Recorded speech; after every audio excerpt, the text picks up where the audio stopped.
Bonjour à toutes et à tous, et bienvenue sur Football Passionna. Aujourd'hui, je vous propose un nouvel épisode sur cette chaîne dédiée aux amoureux du football.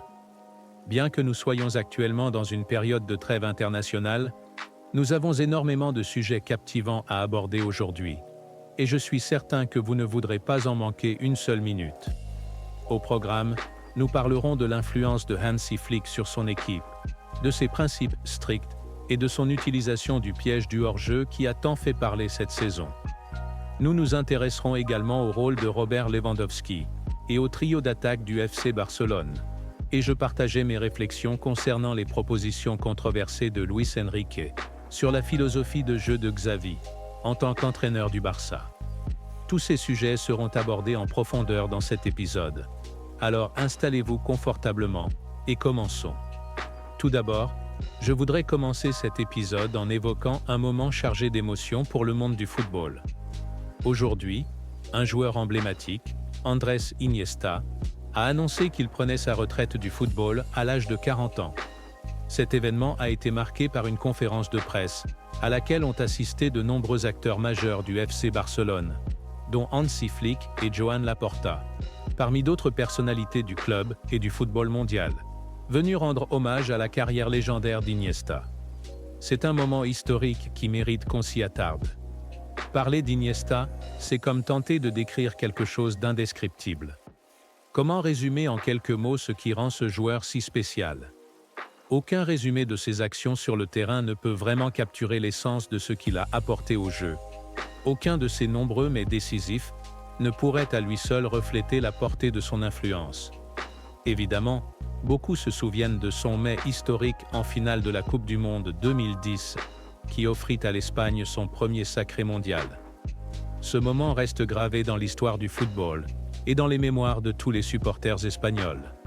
Eh bien, il y a eu ce fameux mais en Ligue des Champions, inscrit contre Chelsea, qui a marqué un tournant sûr dans cette campagne européenne du Barça, aboutissant à un triple historique. Mais ce qui définit réellement Iniesta, c'est plus que ces moments de gloire. C'est un joueur dont l'apport va bien au-delà de simples statistiques. Son intelligence de jeu, sa capacité à dicter le rythme d'un match et à se déplacer avec une fluidité presque surnaturelle, sont des qualités que peu de joueurs ont su maîtriser à un tel niveau. Il driblait avec une telle facilité que cela semblait presque naturel, comme si le ballon était une extension de son propre corps. Et c'est là que réside sa grandeur. Il a rendu ce qui est difficile en football, réalisé facile à regarder. Ses qualités techniques, sa maîtrise du ballon, et surtout, sa constance dans les grands moments font de lui un joueur unique, irremplaçable. Chaque grande occasion appelait Iniesta. Lorsqu'il y avait un match décisif, une finale, un moment où tout pouvait basculer, il était celui que les supporters voulaient voir sur le terrain. Et c'est là qu'il a brillant. Il est le seul joueur à avoir été élu homme du match en finale de Coupe du Monde, d'Euro et de Ligue des Champions. C'est une distinction extraordinaire qui reflète non seulement son talent, mais aussi son importance lors des grands rendez-vous. Pour moi, Iniesta fait incontestablement partie des plus grands joueurs de l'histoire du football, et il occupe une place particulière dans mon cœur. Son jeu était l'incarnation même de ce que devrait être le football, une forme d'art, pure, fluide et inspirante. Il va énormément me manquer. Et même si son départ du Barça remonte à plusieurs années déjà, son esprit, sa vision et son influence resteront gravés dans l'ADN de ce club pour les générations à venir. Ce qui est passionnant, c'est que même après avoir raccroché les crampons, Iniesta ne compte pas s'éloigner du football. Il a exprimé son souhait de se lancer dans une carrière d'entraîneur, et cela ne fait qu'attiser ma curiosité. Avec l'intelligence et la vision de jeu qui ont toujours été ses marques de fabrique, je ne doute pas qu'il saura transposer ses qualités dans son rôle de technicien. J'ai vraiment hâte de suivre cette nouvelle étape de sa carrière, et je suis qu'il saura transmettre son savoir avec la même élégance et la même sagesse qui l'ont caractérisé tout au long de sa carrière de joueur. Longue vie à Andrés Iniesta, et je lui souhaite une carrière d'entraîneur aussi brillante que celle qu'il a eue sur le terrain. Passons maintenant à un autre grand nom du football, Robert Lewandowski. À 36 ans, l'attaquant polonais continue de défier le temps et de prouver qu'il reste l'un des meilleurs à son poste. Pourtant, je trouve surprenant qu'il ne reçoive pas la reconnaissance qu'il mérite en ce moment. En dehors des cercles de supporters du Barça, ses performances passent presque inaperçues, alors qu'il continue d'inscrire des mets importants, et ce, dès le début de cette saison. Lewandowski a déjà atteint la barre des 10 buts en Liga, un accomplissement que certains observateurs n'ont pas suffisamment souligné. On parle beaucoup d'Erling Haaland et de ses exploits en Premier League, mais Lewandowski, à 36 ans, continue de rivaliser avec les meilleurs. Et ce qui rend cela encore plus impressionnant, c'est qu'il revient d'une saison particulièrement difficile l'an dernier. Pour un joueur de son calibre, la saison passée a été en deçà de ses standards habituels, ce qui aurait pu entamer sa confiance. Mais au lieu de se laisser abattre, il a trouvé en lui la motivation pour rebondir et prouver à nouveau qu'il peut être décisif. Sa persévérance à cet âge, après avoir déjà tout gagné dans sa carrière, est tout simplement remarquable. Un autre aspect fascinant de la carrière de Lewandowski, c'est l'influence des différents entraîneurs sous lesquels il a évolué. Hansi Flick, notamment, a su tirer le meilleur de lui. Si l'on regarde les statistiques, le nombre de buts qu'il a inscrits sous la direction de Flick est impressionnant. Et ce dernier semble comprendre parfaitement comment utiliser les qualités de Lewandowski. La manière dont Flick a construit le jeu autour de son attaquant a été déterminante pour ses performances, et cela se voit dans les résultats. Cependant, sous la direction de Xavi, Lewandowski n'a pas été également à l'aise. Peut-être que son style de jeu plus direct ne correspond pas tout à fait à ce que Xavi tente de mettre en place. Les statistiques montrent d'ailleurs que Lewandowski a marqué moins de buts sous Xavi que sous d'autres entraîneurs. Cela s'explique sans doute par le fait que Xavi prône un jeu de possession, plus axé sur la construction patiente, ce qui peut parfois isoler un avant-centre comme Lewandowski. À titre de comparaison, Pep Guardiola n'a jamais vraiment privilégié l'utilisation d'un numéro 9 classique, ce qui pourrait expliquer certaines difficultés d'adaptation pour Lewandowski dans ce système. Mais malgré tout cela, Lewandowski reste une force inarrêtable, et j'aimerais vraiment le voir marquer lors des grandes échéances à venir.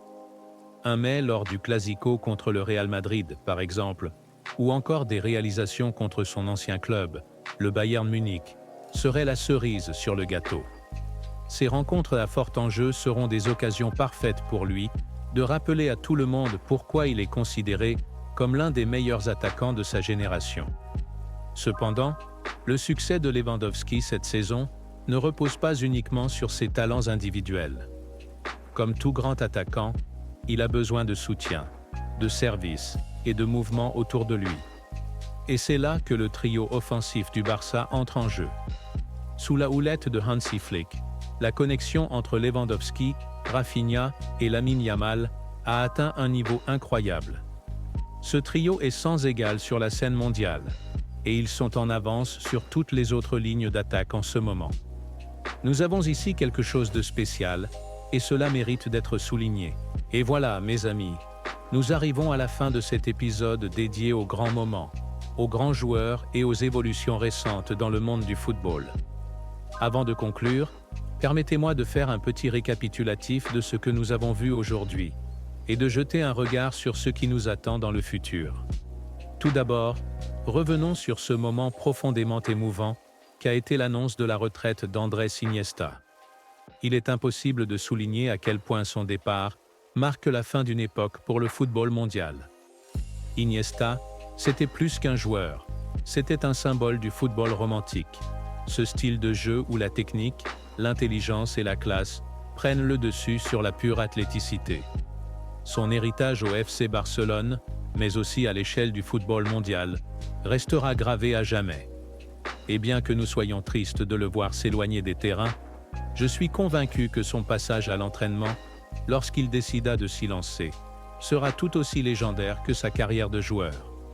Et vous, qu'en pensez-vous? Voyez-vous Iniesta réussir dans le rôle d'entraîneur? Pensez-vous qu'il apportera cette même magie au banc de touche qu'il apporterait sur le terrain? Faites-moi part de vos avis dans les commentaires. Je suis curieux de savoir comment vous imaginez cette nouvelle étape dans la vie de ce génie du football. Ensuite, bien sûr, nous avons longuement parlé de Robert Lewandowski. Un joueur qui, à 36 ans, continue de défier les lois du temps.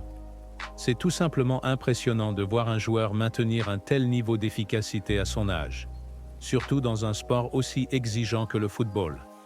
Beaucoup de joueurs de cet âge ralentissent, perdent de leur superbe, mais Lewandowski, lui, semble toujours être capable de mener la ligne d'attaque avec une précision chirurgicale. C'est quelque chose de remarquable et qui devrait inspirer de nombreux jeunes joueurs. Ce qui est également fascinant avec Lewandowski, c'est cette capacité à s'adapter aux différentes approches tactiques des entraîneurs.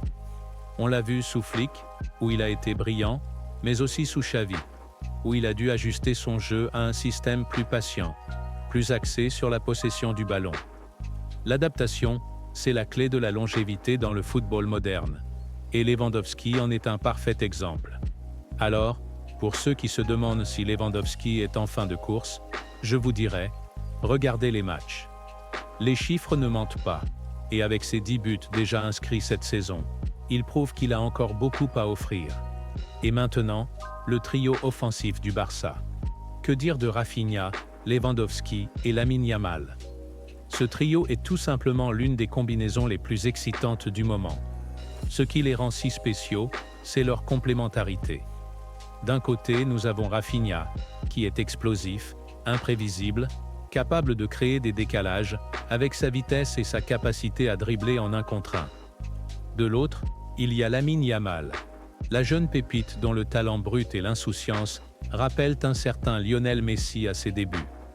Et bien sûr, au centre de tout cela, Lewandowski, l'attaquant vétéran, toujours aussi clinique devant le mais, capable de convertir les moindres occasions en or. Cette combinaison est absolument fascinante à observer, et j'ai vraiment hâte de voir comment elle évoluera au fil de la saison. Pour moi, ce trio est peut-être ce qui pourrait permettre au Barça de retrouver les sommets européens cette saison. D'autant plus que les grands clubs comme le Real Madrid ou Manchester City sont eux aussi en pleine transformation. Si ce trio continue de jouer à ce niveau, le Barça aura une vraie chance de se battre pour les grands titres. D'ailleurs, je me demande ce que vous en pensez. Croyez-vous que ce trio offensif du Barça est la clé pour reconquérir l'Europe? Ou voyez-vous des lacunes dans leur jeu que les autres équipes pourraient exploiter? Partagez vos avis dans les commentaires. Je suis toujours curieux de connaître vos opinions sur ce genre de sujet. Enfin, un petit mot sur Hansi Flick. Son arrivée en tant qu'entraîneur du FC Barcelone a été pour le moins surprenant, mais ses idées, notamment l'utilisation très marquée du piège du hors-jeu et l'accent mis sur une discipline tactique stricte, sont clairement visibles dans le jeu de l'équipe. Sa capacité à optimiser les talents à sa disposition est impressionnante, et c'est aussi ce qui a permis à ce trio de s'épanouir. Il a su créer une dynamique qui tire le meilleur de ses joueurs, et je suis impatient de voir comment il continuera à développer cette équipe au fil de la saison. Il y a cependant un aspect qui me laisse perplexe. Flick va-t-il maintenir cette approche ultra-disciplinaire dans les moments clés de la saison? Lorsque les matchs deviennent tendus, que la pression monte, certaines équipes, et notamment certains entraîneurs, optent pour une approche plus pragmatique. Mais avec Flick, j'ai l'impression que nous verrons une rigueur tactique sans compromis, et cela pourrait jouer en faveur du Barça. Ou non. Seul le temps nous le dira. Avant de nous quitter, j'aimerais vous poser une question qui me trotte dans la tête depuis un instant. Quelle est, selon vous, l'équipe la plus redoutable en ce moment sur la scène européenne? Le Barça avec son trio d'attaque en feu? Le Real Madrid et sa politique de jeunes talents? Ou peut-être un autre club que nous n'avons pas encore évoqué aujourd'hui?